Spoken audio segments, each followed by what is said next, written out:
The boy woke up before the sun rose, the sound of the waves outside his window pulling him out of sleep. His house was small and close to the sea, and everything inside smelled of salt and fish. His father was already awake, mending the nets with rough, calloused hands. The boy rubbed his tired eyes and joined him without complaint. Every morning was the same. The family's survival depended on what they caught from the water. He helped carry the heavy baskets down to the boat. His small hands stung from the ropes, and his clothes were always damp, no matter how many times he washed. The smell of fish clung to his skin. The other children at school noticed. They teased him, laughed at him, and whispered behind his back. They called him names he hated but could not escape. Whenever he entered the classroom, a few kids would pinch their noses dramatically.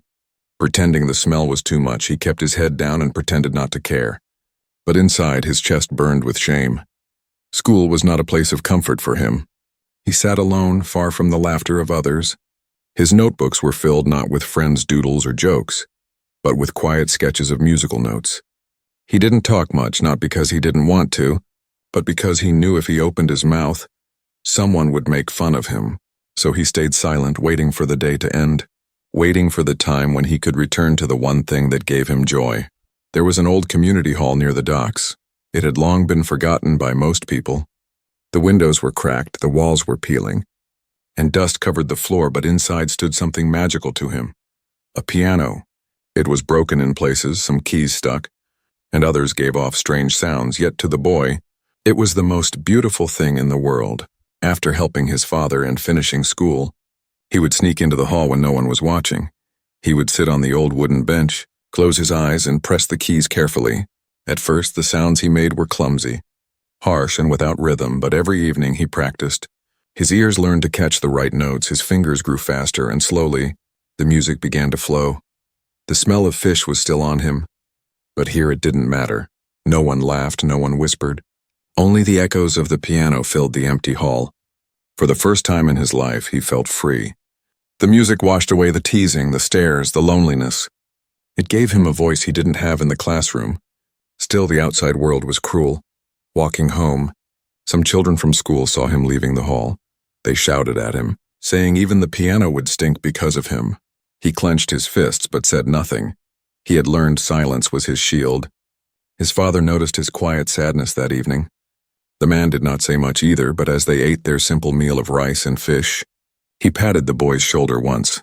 That small gesture told him he was not alone. At night, when the sea winds blew hard and the house shook slightly, he would dream of standing on a stage, the piano shining, the crowd listening. In his dream, no one cared about the smell of fish. No one laughed, they only heard his music. They only felt what he felt, and when he woke up, even though reality was harsh, that dream kept him going. The boy knew he was different, not because of the smell, but because of the fire in his heart. He carried the teasing like heavy stones, but he also carried a secret no one at school could take from him. Every note he played was a piece of his soul. Every melody was a story of the sea, of struggle, of hope. One day, he promised himself, they would stop seeing the boy who smelled of fish, and they would start seeing the boy who could play. That thought gave him courage.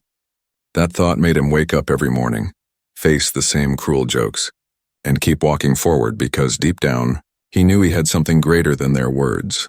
He had music, and music would one day change everything. Every morning began before the sun touched the water. The boy's father would call his name, and together they carried the nets down to the shore. The cold air made his hands sting, and the rough ropes left red marks on his skin.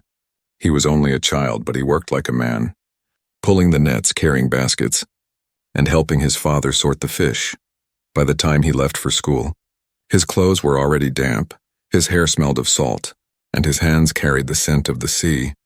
At school, he tried to sit quietly, hoping no one would notice him, but they always did. The smell was the first thing everyone noticed. Some boys would laugh and say the classroom smelled like a market.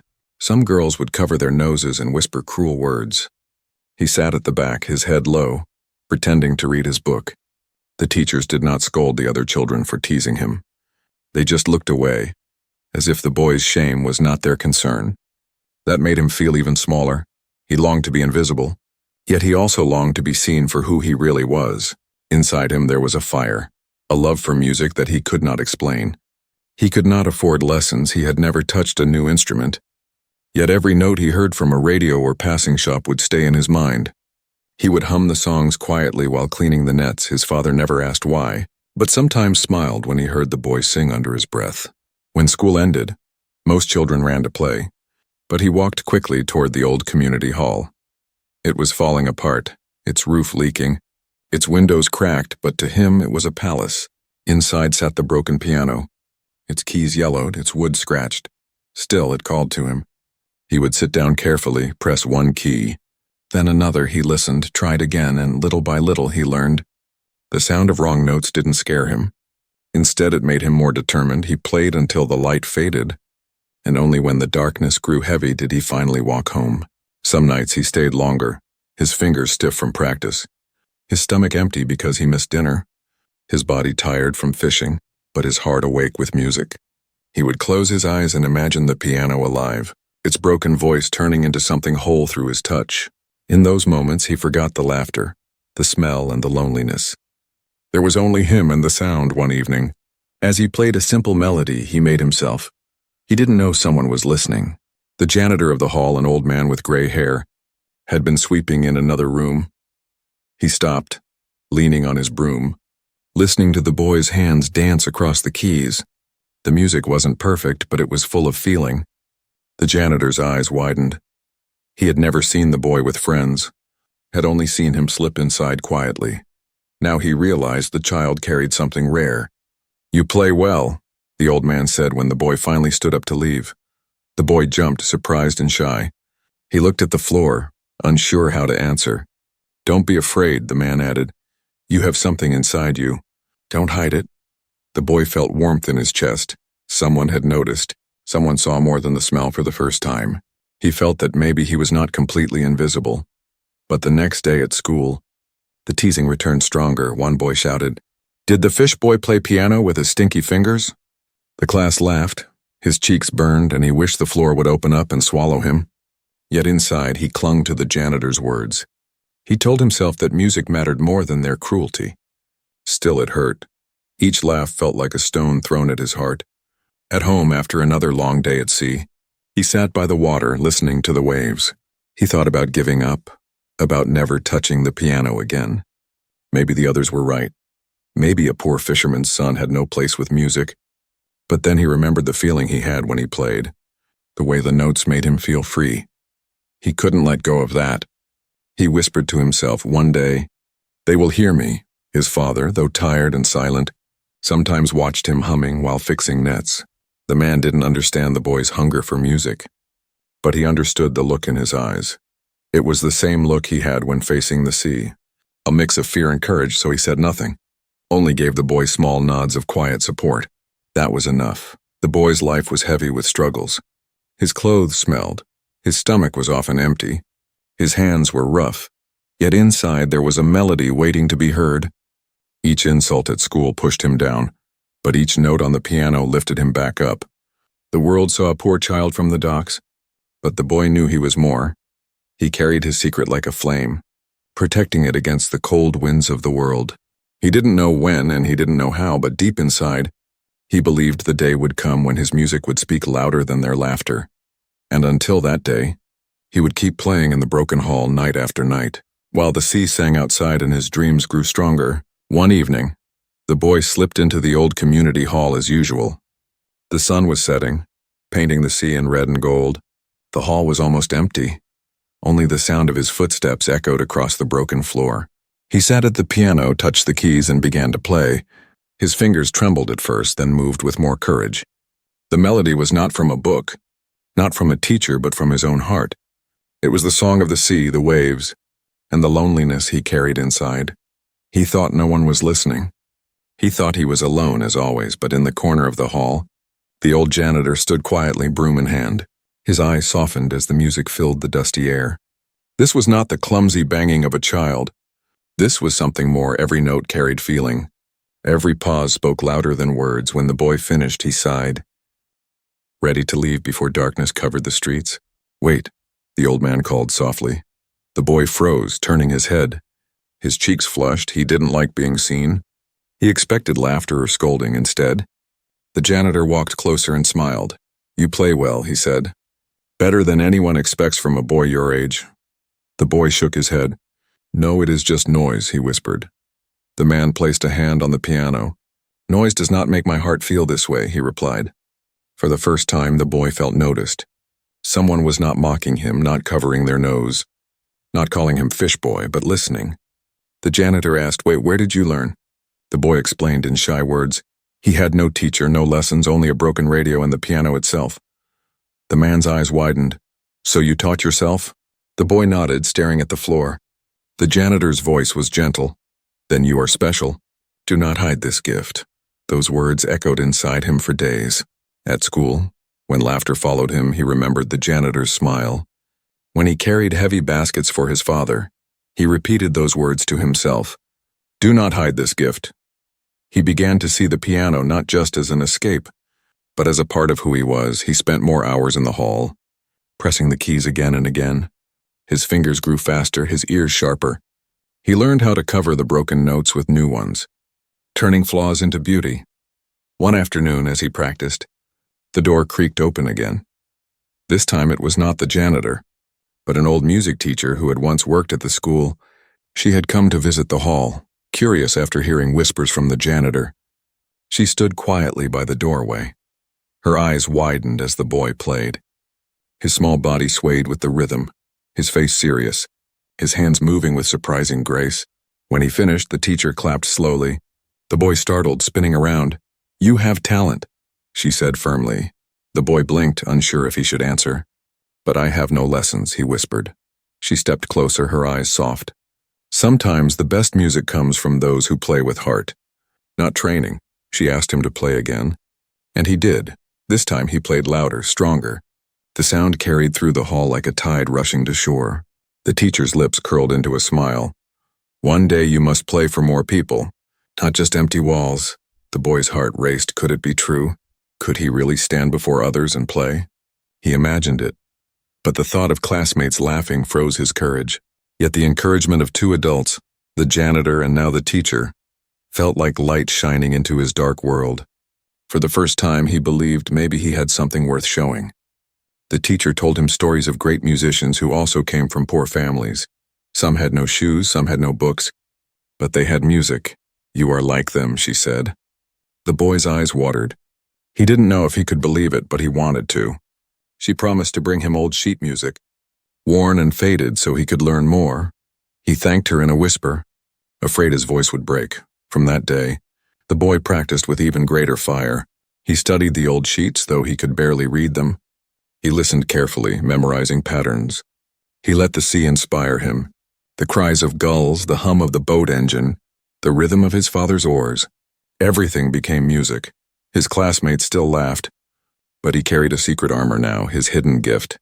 Some evenings he returned home later than usual. His father noticed the tired smile on his face. Though he didn't ask why, the man was not a musician. But he knew his son carried something inside, something beyond the life of nets and waves. He simply gave him space. That quiet trust was another kind of support. The boy felt torn between two worlds, the world of teasing, heavy with shame, and the world of music, full of light in one. He was a joke, in the other he was alive. He decided he would not let the cruel voices win. He would keep playing, keep growing, and maybe, just maybe one day, the world would see what the janitor and the teacher saw in him. At night, lying on his thin bed, he stared at the ceiling. He whispered to himself, "I have a gift." The words felt strange, but they gave him strength. The waves outside seemed to agree, their rhythm like applause from the sea itself. He smiled in the dark, clutching his secret. Dreaming of a day when his music would no longer be hidden, the news spread quickly through the school that there would be a talent show. It was the first time in many years that such an event would happen. Teachers wanted to give students a chance to show their hidden skills. The moment the announcement was made, children buzzed with excitement. Some planned to sing, some to dance, others to tell jokes. For most, it was just fun. A chance to shine for a few minutes, but for the boy who smelled of fish, it felt like destiny knocking. He sat in the back of the classroom, listening as names were called for the sign-up list. His heart pounded in his chest. The piano was all he had. The only thing that made him feel alive, yet fear wrapped around him. He imagined the laughter, the cruel voices, the pinched noses. Still, when the paper reached his desk, he held the pencil tightly. For a long moment he froze, but then he wrote his name. His hand shook, but he did it. He signed up to play. By the next day, everyone knew. Whispers filled the halls. "Did you hear? The fish boy wants to play piano," one child said. Others burst out laughing, some even mocked him to his face. "Will the piano stink after you touch it?" They sneered. He kept his eyes on the floor and walked past them. Each word hurt like a thorn, but deep inside he repeated what the janitor and the teacher had told him. Do not hide this gift. The teachers were not encouraging either. One teacher raised an eyebrow and muttered, "Are you sure you want to do this? It's not easy to stand in front of everyone." The boy nodded silently. He didn't argue. He didn't explain.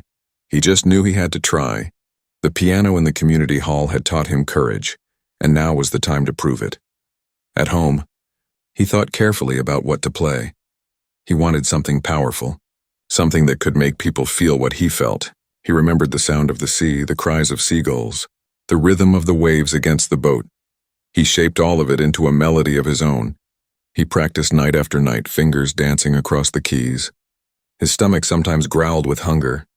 His arms ached from fishing, but he kept going. One evening, the janitor entered and saw him practicing harder than ever. Sweat rolled down the boy's face. "Why are you pushing yourself so much?" the man asked. The boy whispered, "There is a show at school." The janitor's eyes softened with pride. "Then let them hear you," he said. "Let them see who you are." The boy nodded, though fear still sat heavy in his chest. The day of the event grew closer. Excitement filled the school. Children practiced their songs, polished their dances, bragged about their costumes. Whenever the boy walked by, laughter followed. Some imitated playing piano with exaggerated, stinky faces. Others shouted, "Don't forget to wash the keys after him." He felt smaller each day, but each night at the piano, he rebuilt himself with music. The night before the show, he sat by the sea with his father. The air smelled of salt and smoke from their small fire. His father asked no questions, just looked at him with quiet eyes. Finally, the boy whispered, "Papa, tomorrow I play for everyone." His father's rough hand stopped working for a moment, then he gave a small nod. His voice was calm but firm. "Play like the sea, strong and endless." That simple encouragement filled the boy's heart with courage. The morning of the show arrived. The hall at school was decorated with ribbons and lights. Parents filled the seats, teachers bustled around, and students in bright costumes giggled nervously. The boy waited backstage, his clothes plain, his shoes worn. His heart raced so fast he thought it might burst. He peeked out and saw the crowd. He heard the laughter of classmates who still mocked him. And for a moment, doubt wrapped around him again. What if I fail? What if they laugh louder than ever? He whispered to himself. But then he remembered the janitor's words, the teacher's smile, and his father's nod by the sea. He closed his eyes and breathed deeply. In his mind, he saw the waves rolling. Steady and strong, he decided he would play for them, not for the crowd one by one. The acts went on stage. A girl sang a sweet song. A boy told jokes that made everyone laugh. A group danced in bright costumes. Applause filled the hall each time. Then the announcer called his name. The room went quiet. He stepped onto the stage. His legs felt heavy, his throat dry. Whispers rose from the crowd. "It's him." "The fish boy," some muttered. A few giggled, expecting a disaster. He sat at the piano, his fingers hovering above the keys. The room seemed to tilt. He heard the echoes of teasing in his mind. For a moment he almost ran. But then he remembered why he came. He lowered his hands, pressed the first notes, and the sound rose into the air. The whispers stopped. The laughter faded. Something had begun, something none of them expected. When he pressed the first notes on the piano that morning in practice, his hands trembled. The melody that had once flowed so easily now stumbled as if his own fingers were strangers. His heart was full of fear. The words of his classmates echoed again and again in his mind. "Fish boy, stink boy, don't touch the piano." He wondered if tomorrow, at the talent show, all he would bring was more laughter. At school, the whispers only grew sharper. Some children passed by and snickered. "Don't forget to bring soap for the keys," another one teased. "Maybe the smell will make the piano faint." The boy kept his eyes on the ground, his throat tight. Each insult felt heavier than the last. For the first time since signing his name on that list, he thought about walking away. Maybe he should quit before he embarrassed himself. That evening, after finishing work on the boat with his father, he walked to the sea alone. The waves moved back and forth, steady, calm. He sat on the rocks and hugged his knees. The salt air wrapped around him. The smell that others hated was the same smell that told him he belonged here.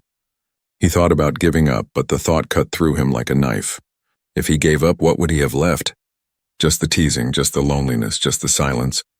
He closed his eyes and listened to the sea. The waves made their own music. Strong and unbroken, he whispered to himself. They will not hear my smell, they will hear my song. For the first time, he spoke his promise out loud. The sound of his own voice surprised him. It felt stronger than the laughter of others. The next day, when he returned to the community hall, the janitor was there sweeping the floor. He watched the boy sit down at the piano with tired eyes. "Why do you look so heavy?" the old man asked. The boy whispered, "They laugh at me. I don't know if I can do this." The janitor leaned on his broom and shook his head slowly. "Listen, child, they can laugh until their throats break. But laughter has no music, you have music. And music is stronger." The boy lifted his head. "But what if I fail?" The man smiled gently. "Then fail loudly. Fail with your whole heart, and they will still hear you." Those words stayed with him. They wrapped around him like armor that night. He practiced until his fingers were sore. Each mistake made him frown, but he did not stop. He pressed the keys harder with more feeling. As if he was fighting back with music, he poured his pain, his shame, and his hope into every note. At dinner, his father noticed the boy's silence. The man had rough skin from years of fishing, but his eyes were calm. "Why do you sit so heavy tonight?" he asked. The boy hesitated, then whispered, "Tomorrow I play before everyone, but I'm afraid." His father set down his bowl and looked at him. "The sea does not fear the storm, it rises to meet it. Play like the sea." That simple sentence struck the boy's heart like lightning. His father rarely spoke many words, but when he did, they carried weight. Later that night, lying on his thin bed, the boy stared at the ceiling. He could still hear the cruel voices in his mind, but this time they were softer. The janitor's voice and his father's voice were louder. He repeated them to himself again and again. "Music is stronger than laughter, play like the sea." Slowly, his breathing calmed and he drifted into sleep. The next morning, the day of the show, he woke with a mix of fear and determination. His legs felt weak as he walked to school, but inside, his heart burned. He carried the smell of the sea as always. But for once he did not hate it, it was part of him. Just like the music. At school, the whispers rose again when they saw him. "You really came," one girl sneered. "This will be funny." He did not answer. He kept walking. His eyes were not on them anymore. His mind was on the piano, on the sound of the waves, on the strength of the sea. When he entered the hall to wait his turn, his hands shook. He almost turned back. But then he remembered how it felt to play when no one was watching. The freedom, the joy, the fire. He took a deep breath, pressed his hands together, and whispered one last time, "They will hear my song." The curtain rattled as other students performed. The sound of applause rose and fell. His heart beat like a drum. Sweat ran down his neck. Doubt clawed at him, trying to pull him back into fear. But each time, he remembered his father's words, the janitor's voice, the waves at night. He straightened his back. He would not run, not now. By the time his name was called, the fear was still there. But so was something else, something stronger. His doubts had not disappeared, but they had turned into determination. He stepped toward the stage. His legs heavy, but his heart fierce. He was no longer just the boy who smelled of fish. He was the boy with music, and he would make them listen. The day of the performance arrived. The school hall was filled with voices, laughter and excitement. Parents sat in the front rows.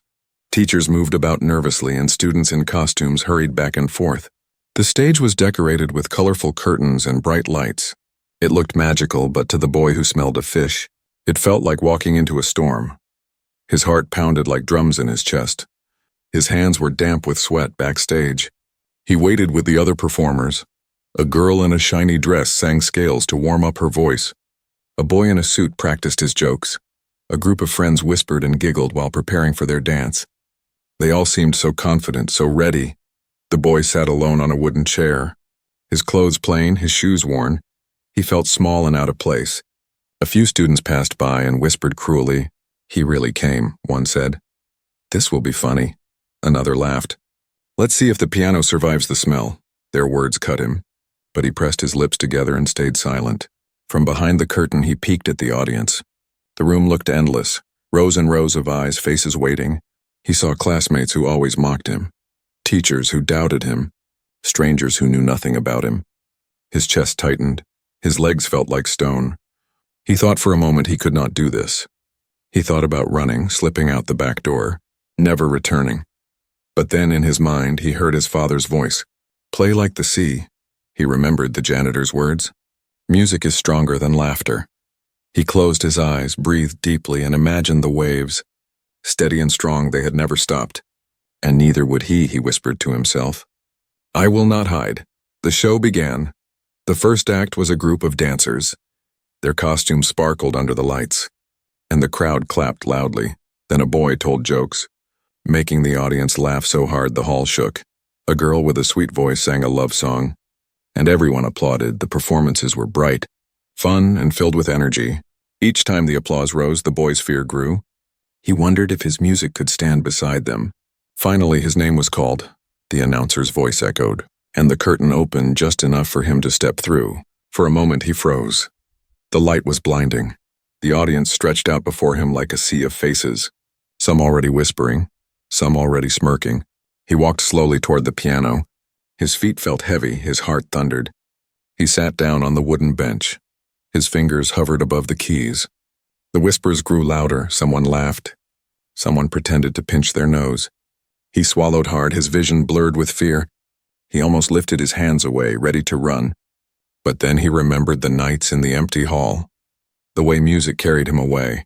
He remembered the sound of waves, the strength of the sea. He pressed the first note. It rang out, clear and steady. The room quieted. He pressed another, then another. Slowly the melody began, soft like the tide touching the shore. His hands shook, but as the notes flowed, his body relaxed. He leaned into the piano, his eyes closing. The world outside disappeared. There was no crowd, no whispers, only music. The audience grew silent. The laughter died. One by one, the whispers stopped. All that remained was the sound of the piano filling the hall. The boy played the melody he had built from the sea, the rhythm of the oars, the cry of gulls, the crash of waves. All of it lived in the song. His fingers moved faster, stronger. His body swayed with the rhythm. He was no longer a shy boy on stage. He was a storyteller telling his life through music. The audience leaned forward, some with wide eyes, some with mouths slightly open. The teachers exchanged looks of surprise. The classmates who once mocked him sat frozen. The parents in the front row listened closely. The smell they once joked about was forgotten. They heard only the power of his song. The boy played as if the piano itself belonged to him. Each note carried his struggles, his shame, his hope. He poured everything inside him into the melody. His loneliness, his hunger, his silent tears, they became music, pure and unstoppable for the first time in his life. He was not invisible. Every eye in the hall was on him. Every heart was listening. When the last note rang out, it lingered in the air like the final wave pulling back into the sea.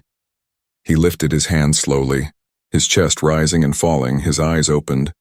The hall was silent for a moment. He thought he had failed. The silence felt endless, heavy. Then all at once the hall erupted. Applause thundered, loud and unstoppable. Parents stood, clapping. Students shouted in amazement. Teachers smiled in disbelief. The boy sat frozen, his heart pounding. The applause washed over him like a storm. But this storm was not cruel. It was warm. It was light. For the first time, he saw no laughter, no mocking, only respect.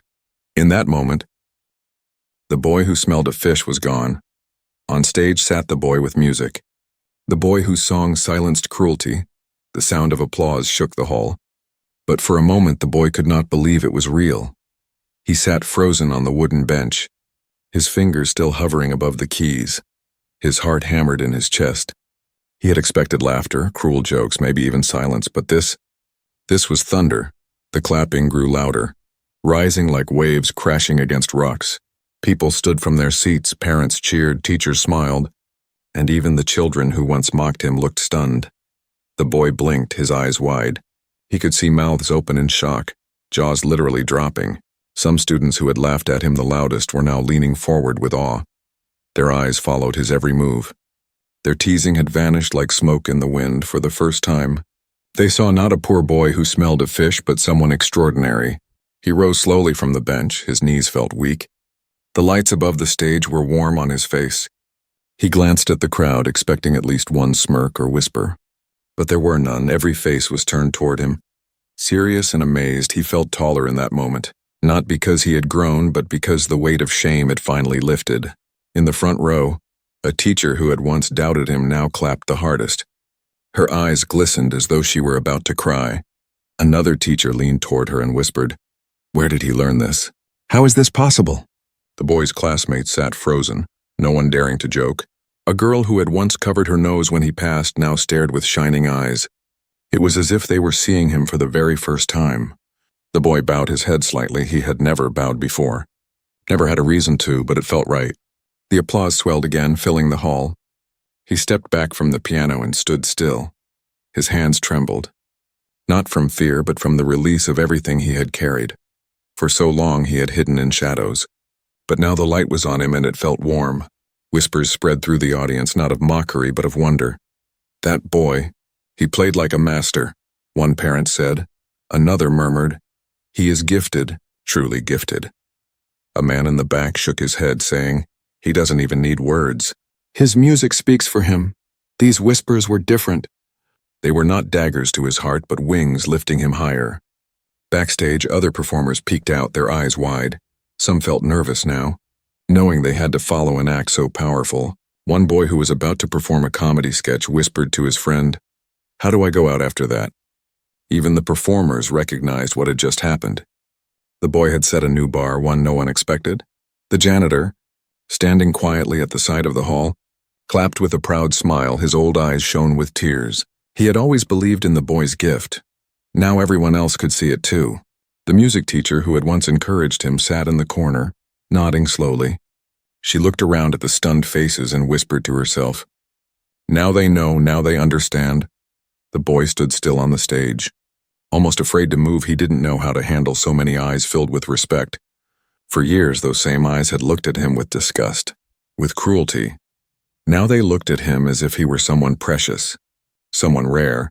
He felt a strange mix of pride and disbelief. Was this really happening? Was this truly for him? A group of younger students in the audience whispered loudly enough for others to hear. "I want to play piano like him," another said. "He's amazing." Even the children who once mocked him now sat silently, their laughter stolen by the truth of his talent. The boy realized something important. He had won, not with fists, not with angry words, but with music. As the applause began to slow, he looked toward the back of the hall. There, in the shadows, he thought of his father. He imagined him nodding as he had by the sea. "Play like the waves," his father had said. And he had. The boy smiled softly to himself. He had carried the sea onto the stage, and now it had drowned their cruelty. The announcer finally stepped forward, placing a hand on the boy's shoulder. "That," he said loudly, "was something we will never forget." The crowd clapped again, cheers filling the air. The boy bowed one last time before stepping away from the piano. His steps were shaky but full of pride. He had faced the storm, and he had not broken. Backstage, the other students parted to make space for him. None dared to whisper insults now. Some stared with awe, others with guilt. One boy, who had teased him the most, looked down, ashamed. The boy walked past them without anger. His heart was too full of music for bitterness. He had proven himself, and nothing else mattered. That night when he lay in bed, he could still hear the echo of applause in his ears. It was louder than the cruel laughter had ever been. For the first time, he fell asleep, not dreaming of escape but of possibility. He realized his music had power. Power to silence cruelty, power to open hearts, and deep inside, he knew this was only the beginning. When the curtain closed behind him, the boy stood still for a moment. His heart was still beating fast, the sound of applause still ringing in his ears. He touched his chest, almost as if he wanted to make sure it was real. For the first time in his life, people had clapped for him, not laughed at him. He took a deep breath and let it out slowly. A warm feeling filled him, stronger than all the cruel words he had carried for so long. Backstage, the other performers stared at him. No one whispered about the smell of fish now. They only looked at him with wide eyes, some even smiled.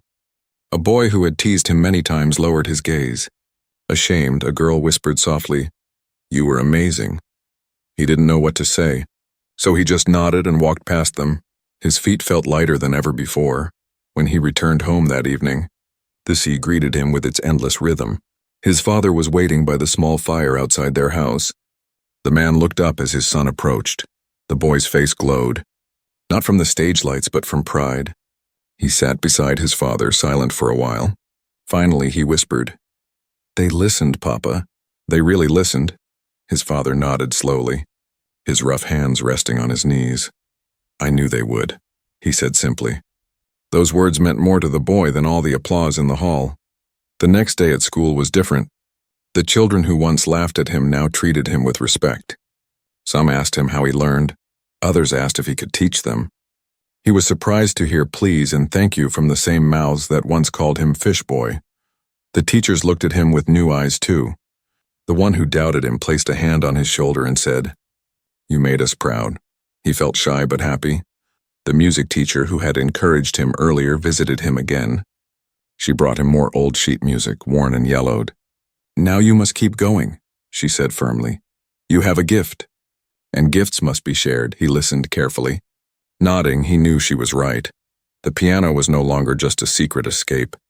It was his future, his voice in the evenings. When he played in the community hall, people sometimes stopped by. No longer did they laugh or mock. They listened quietly. Some even clapped. The janitor would sweep in the corner, smiling proudly as the boy played. "See?" he would say, "Didn't I tell you?" "Music is stronger than laughter," the boy smiled back. Remembering how far he had come, one afternoon as he played, a group of younger children entered. They sat on the floor listening with wide eyes. When he finished, one of them whispered, "I want to be like you." His heart softened. He had once been the lonely child, laughed at and ignored. Now he was someone others wanted to follow. It felt strange but beautiful. The teasing never fully disappeared. There were still a few who muttered behind his back. But their words no longer cut him. They sounded small, weak. Compared to the memory of the applause, he had learned something powerful. Respect earned through talent and heart could not be taken away. It was stronger than cruelty, stronger than shame. One evening, as he sat with his father by the sea, he spoke with more confidence than ever before. "I want to keep playing, Papa, not just here, not just for school. I want to play for everyone." His father looked at him quietly, then nodded. "Then play," he said. "Play until the world knows your song." The boy smiled, feeling a fire grow in his chest. He believed it was possible at night as he lay in bed. He thought about the journey, the heavy baskets of fish, the cruel laughter, the broken piano in the dusty hall, the janitor's gentle encouragement, the teacher's belief, his father's quiet support. All of it had brought him here. Every painful moment had become part of the music. Every insult had given him strength. Every note he played was a victory. He realized now that the smell of fish no longer mattered. It was part of his life, part of his story, but it did not define him. What defined him was the music, the gift inside him, the courage to stand on stage and play when the whole world expected him to fail. That courage had changed everything. The story of the boy spread through the school, and even beyond. People spoke of the child who surprised everyone with his piano. Some parents told the story at home, and other children began looking at him not as a joke but as an example. He had gone from mockery to respect, not by fighting, not by shouting, but by letting his music speak. As he drifted to sleep that night, the sound of the applause still echoed in his ears. He knew life would not suddenly become easy. There would still be fishing, still be struggles, still be days of hunger. But he also knew something else. He was no longer invisible. He had found his voice and nothing could take it away. He whispered into the dark, "One day, I will play for the whole world." And with that dream in his heart, he finally slept peacefully.